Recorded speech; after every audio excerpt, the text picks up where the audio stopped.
All right, so I was going to make this video about a week ago once tariffs were kind of becoming more of a hot button topic, but they keep changing. As you already know, tariffs went from 25% to 40% to 50 to 75 to 100, 105. Man, what are we at now? 1,000%? I'm just joking, all right? I'm just joking. We're not at 1,000%, but the news likes to make you feel like the world is ending. But first, I'm going to make a statement. I don't claim to know everything there is to know about tariffs, and I probably know just as much as you guys. I read the news from the left, the right, the middle, also unbiased journalists who are not beholden to any news organization or sponsors, so I can formulate my own opinion, and hopefully I can get you guys to do the same. With that being said, I'm not going to be doing your average tariff video where we're just kind of like looking at the news, showcasing what the tariff rate is right now, because it could always change, and it will change. I do think that this too will pass. I think everything is going to come back down because it's a negotiating tool, which we're going to talk about momentarily. Don't get triggered just yet. Don't go coming at me in the comments. I'm just saying, I'm not for the left. I'm not for the right.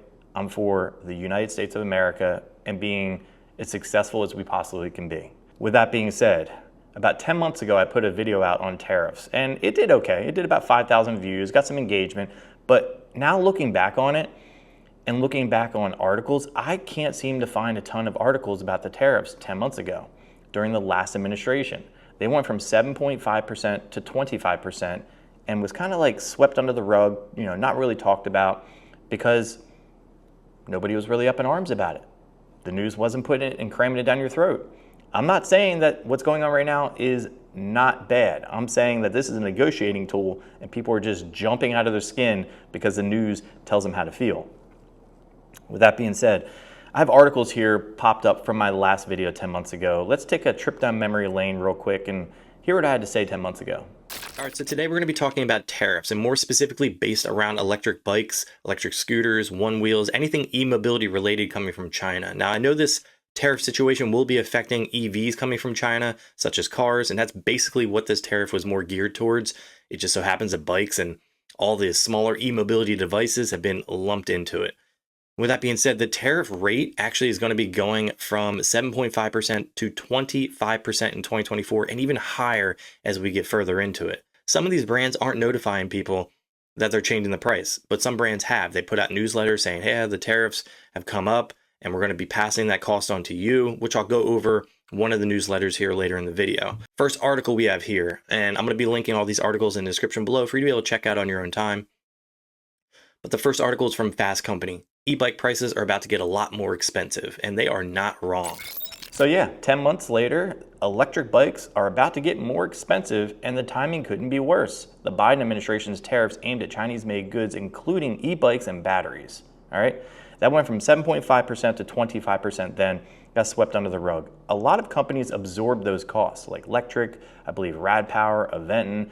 People that didn't absorb the costs were like Velotric. In my opinion, one of the best electric bike brands that are out there as far as quality. Now, I'm not going to tell you to buy any specific bikes. I'm not going to give you any discount codes. I don't care about that in today's video.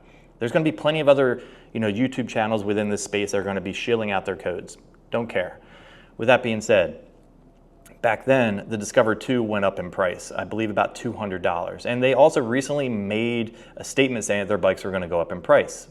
They stayed up in price. Aventon made a statement saying their bikes are going up in price. But then they retracted that statement. That whole point of it going up and then coming down. The coming down part are the exemptions. Now, I'm not saying that the exemptions are good. I'm saying it is a bargaining chip because we need a lot of the things that they're exempting, right? And exemptions don't mean that they're not getting tariffed at all. It just means that the exemptions are going back down to the original tariff rate. Man, this is kind of exhausting to talk about. Like I said, I'm not claiming to know everything. The news can always change and information can always change, even during the making of this video. With that being said, the exemptions are on specific things that the Chinese manufacturers put here in the United States, and a lot of them are US-based companies such as Apple. Now, you have other bike companies that aren't going to be affected. You have scooter companies that will be affected. You have US-based companies that don't deal all of their products in China, such as Lectric. I want to say like 98% of their products, if not 100% now, are made in another area right now. And I'm going to be having a podcast here with Levi, the owner of Lectric, in about a week. I guarantee you don't want to miss it. I had a previous one that did pretty well, had really good conversations based on tariffs. man, about 8 months ago. So we're going to be revisiting that topic here, and I guarantee you it's going to be a good one. Now, one thing I want to expand on a little bit more were exemptions, and this term gets constantly tossed around on the media left and right because brands like Apple and others have been exempt from these tariff wars, and it got me wondering what other brands could be exempt and how did they go through the process? Now, I asked ChatGPT, can electric bike brands be exempt from these tariff wars, and how would they do so? And it says right here, I'll pop it up on the screen, and you can pause the video and read through the whole thing.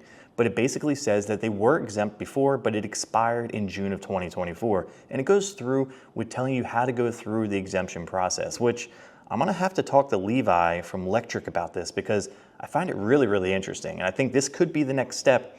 That is if I'm wrong about the tariffs, ending in another week or two. Now I'm going to link my previous video on tariffs in the description below for you to be able to watch on your own time after this video, but I want to get into a recent news story talking about the tariffs today and how this is affecting a bike shop. If you're in the market for a bike or an e-bike, you better act soon, as in now. Local bike shop owners and manufacturers say tariffs in the coming days will increase some prices by as much as 50%. Esme Murphy has more. The warnings are impossible to miss. Aventon Bikes, one of the most popular e-bikes, says it right on the website. Prices are going up on Friday. So, well, full-on panic mode. At Perennial Cycle in Minneapolis, I'm looking at the possibility of sales climbing right away and then sales literally dying. longtime owner Luke Breen juggles uncertainty from his suppliers, from his customers, and for himself. All we can be sure of is that the bikes that we have in stock now and bikes that our distributors have in stock now, we can get at the prices that have been determined for the season. That means about 85 bikes he can guarantee at the pre-tariff prices. I would say maybe even as little as a week from now, that will start changing. For bike shops, the timing is especially painful. The owner of this shop tells us that starting now, he does 75% of his business over the next 4 months. How much will prices go up? Everybody wants to know. People are calling as well.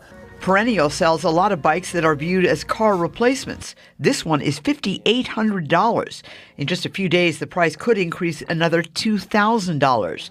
Bikes in lower price ranges could go up in the hundreds. Really, all we can say is, what we have in stock, we're not raising the prices. They are what they are. But if we're talking about something that's still on the water, there is very little time to beat the tariff. But like that shop owner was saying, his sales will spike. But one point I did want to drive home, I think they said that bike was $5,800.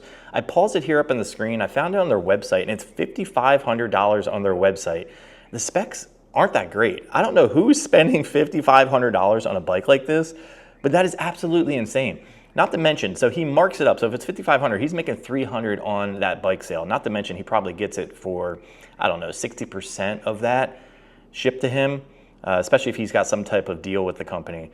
I don't know. I mean, they're making good profit margins at these bike shops. And honestly, a lot of their profit margins are going to be in repairs. So at the end of the day, a lot of people don't know how to repair their electric bike. Even something as simple as changing a flat, it can be pretty intimidating for a lot of people to take that back wheel off, especially if it's a hub motor. They're really intimidated on, oh man, am I doing this right? Do I unplug this right? This is just a bigger, more cumbersome bike. With that being said, this bike shop will survive. I do think that this too will pass. These tariffs will pass. And depending on when you're watching this video, if it has been 2 weeks from today's date, which is April 15th, if the tariffs are still implemented, as in they're still progressively getting worse, then definitely come at me in the comments below. But I predict that this tariff war thing will be done in about 2 weeks or less. Honestly, probably done this week. But with that being said, I've been known to be wrong, just like you guys. I've been known to be wrong. I'm optimistic. I think this is a good tactic for some things, but it is very aggressive in the sense where a lot of people are really hyper-focused on this because it is all over the news. That is what gets people's eyeballs on the news, which sells advertisement dollars, which then gets them more money, and it just goes on and on and on. We'll go down that rabbit hole another time. But that being said, I want to hear your guys' thoughts in the comment section below about these tariffs. Do you think that this is going to be detrimental to the community? Do you think you're going to see companies just fall off? At the end of the day, a lot of these companies have some really, really good profit margins. The fact that they're able to absorb a lot of these tariffs goes to show that. I don't know. We'll see where it goes. But with that being said, let me know your comments in the comment section below. So if you like this video, drop a like. If you love it, hit the subscribe button, and I'll catch you in the next one.